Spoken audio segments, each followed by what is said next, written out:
I'm doing a voiceover because it's busy and it's hard to make videos when people are, family members are around. So if you ever experienced this when you make YouTube videos, give me a thumbs up because that will show me that you appreciate the video and that you experience the same thing. But as you can see, this is my red wiggler blue worm mixed worm bin. The bedding's good. It's at a nice consistency. This is probably one of the best beddings that I have right now on all of my worm bins. There's enough bedding for the food for the worms to eat, so they'll be good to go. But what I'm going to do is add some more food in there since this is going to be the last feeding for 2024 and moving forward to 2025. So I hope you have a happy new year and thank you for all of your love and support of my channel. So what I'm doing is using cardboard eggshell carton containers and shredded newspaper and cardboard.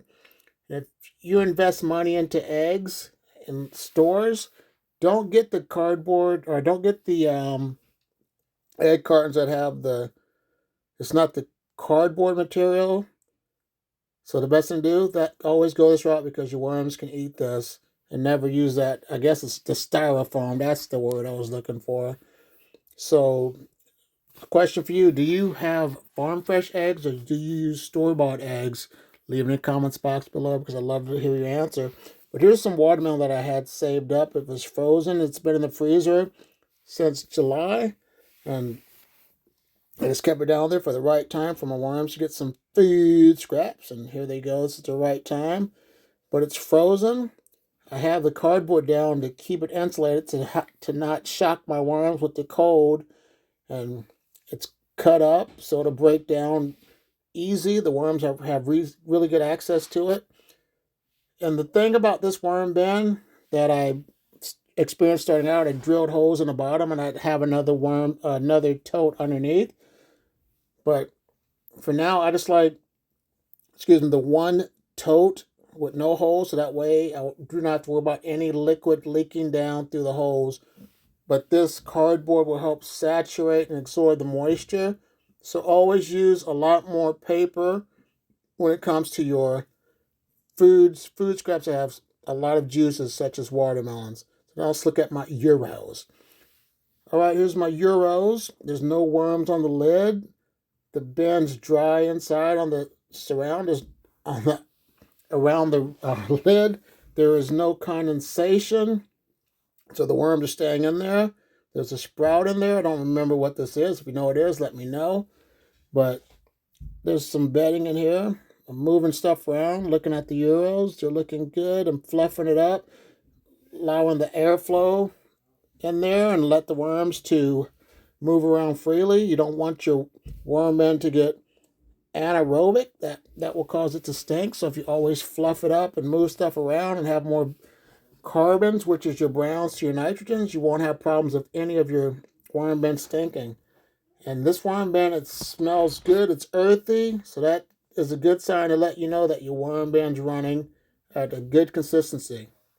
I don't know the temperature. Some people use thermometers, but I have never used a thermometer. And people they use pH strips to find out the pH balance, but if you just keep it simple, you'll have no problems whatsoever having to worry about if everything's running right, because when you keep it simple, things run smoothly. When you overcomplicate it, that's when you run into problems.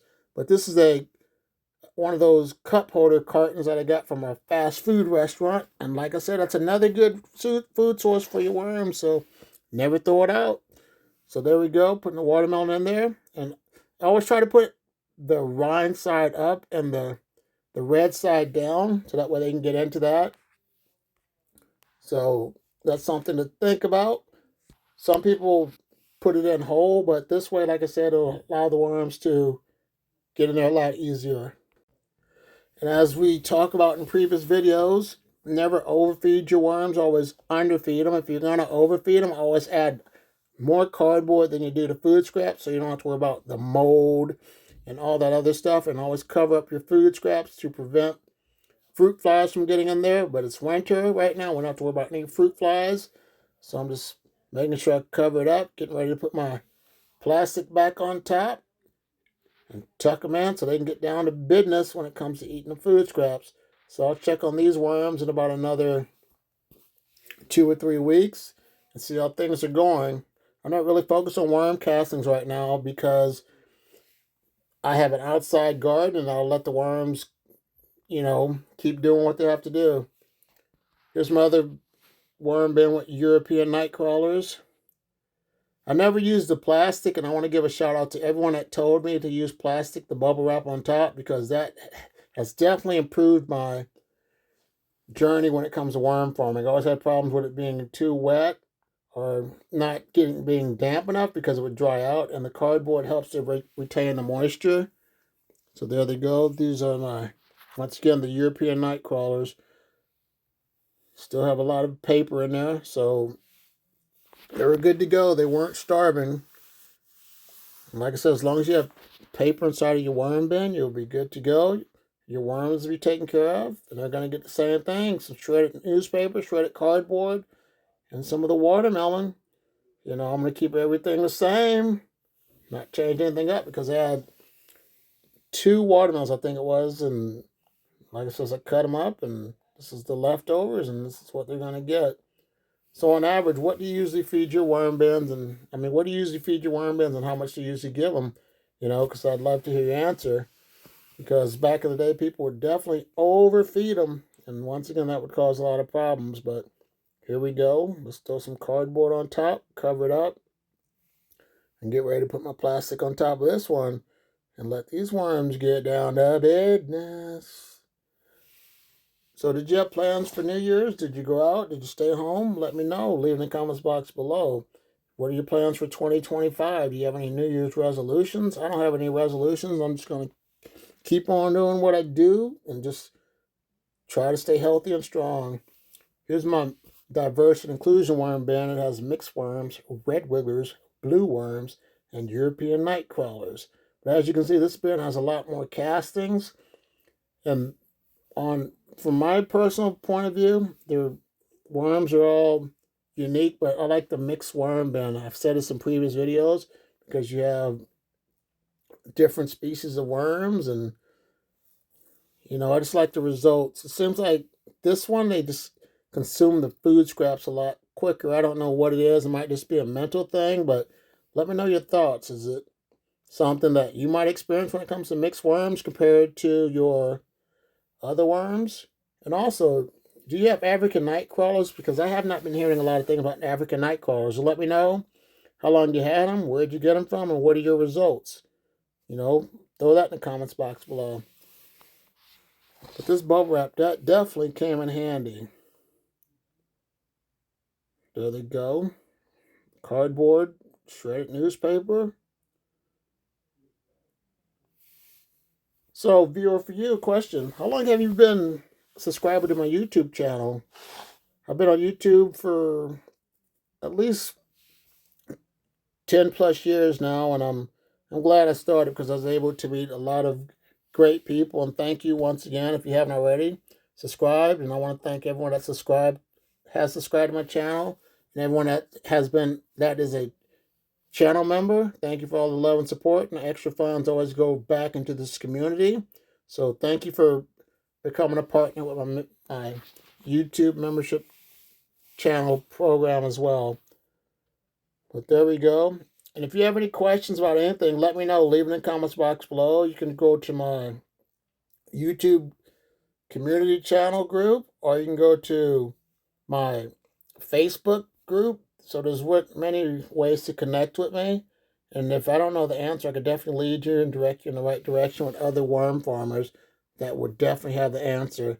I know some things, but I don't know everything, and that's what makes me great, because I'm always willing to learn something new. But when you think you know everything in life, you have no reason to survive. So always try to learn something new. So there they go, covered up. Now let's look at my red wiggler worm bin. Here's the red wigglers. And as you can see, this bin, it's not as deep as the other ones. And on average, I would say the bedding should be at least 3 to 5 inches. But the less bedding you put in, the lighter the worm bin will be to harvest. And the worms are still looking good. These are pure red wigglers. These are from Mimi's Worm Farm. And if you haven't already, let me know where you got your pure red wiggler worms, because I'd like to know, hear about other businesses that sell pure red wigglers. But I try to keep everything separate. And if I accidentally drop like a red wiggler on the ground, I'll put it in the diversion and inclusion worm bin, so that way I know that I won't cross-contaminate with another worm when I want to have just one pure species of worm in the worm bin. So there they go. Gonna put that bedding in there. And another thing I noticed too, I don't see a lot of people using peat moss anymore. That used to be a big thing, that one of the things that people would use, but now it's just basically shredded paper and cardboard. What do you use for bedding? Do you still use peat moss, or do you use cocoa coir? And where do you get your cocoa coir from? Because for me, I just like using this. I like seeing the before and after when it comes to my paper. It's the way I run my science project, and I just like the science of using these worms. So there you go. There's plenty of other videos to check out on my YouTube channel if you haven't already subscribed. I'm going to go and suggest you check this video right here. And I'll see you in the next one. Thanks for watching. See you later.